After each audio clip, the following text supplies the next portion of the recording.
Allah created human beings with a certain fitrah, right, with a natural inclination towards faith. And I'm not a scientist, but they say that there's some sort of scientific proof out there, not that we need it, but for, the God spot in the brain and these sorts of things, or how we come into this world sort of hardwired to believe, right, that this isn't just social construct and it's not just people making up fairy tales, that this is something that's hardwired into us. At any rate, whether there's scientific proof or not, this is something that's bore out by human history, right? The fact that the vast, vast, vast majority of people, not just on the face of the earth today, but throughout human history, believe in a divine power of some sort, right, indicates something that goes much beyond just social construct. I don't think you'd have those kinds of numbers or that amount of conformity to the basic idea if it was just people making up fables and following their culture and things like that. There's something that is intuitive. Maybe we don't understand intuition very well in our day and age, but there is something intuitive to the vast majority of people about faith.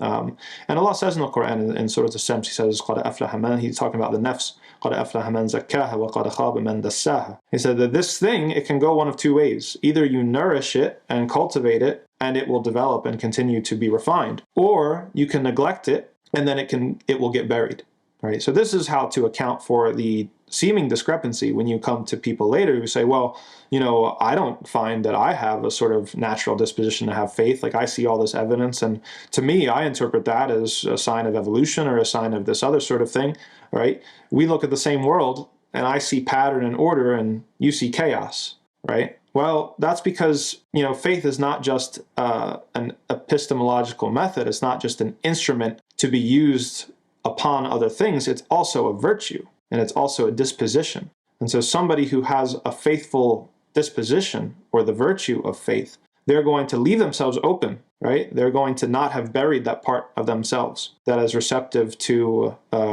acting on the intuition, to recognize, right, the handiwork of the Creator in this life. Whereas the person, anybody, if you bury it, if you bury what God gave you, then you're going to get to a point where you look at the world and you just see chaos. You look at things and you just see brute, inert matter, cold, mechanistic rules, mechanical universe, these sorts of things, right? But that doesn't indicate anything about the seeming inevitability of your view, or the self-evident nature of that particular view over another view. We have another way to account for that in our tradition, and that's that, you didn't use what God gave you, and so now it doesn't work anymore.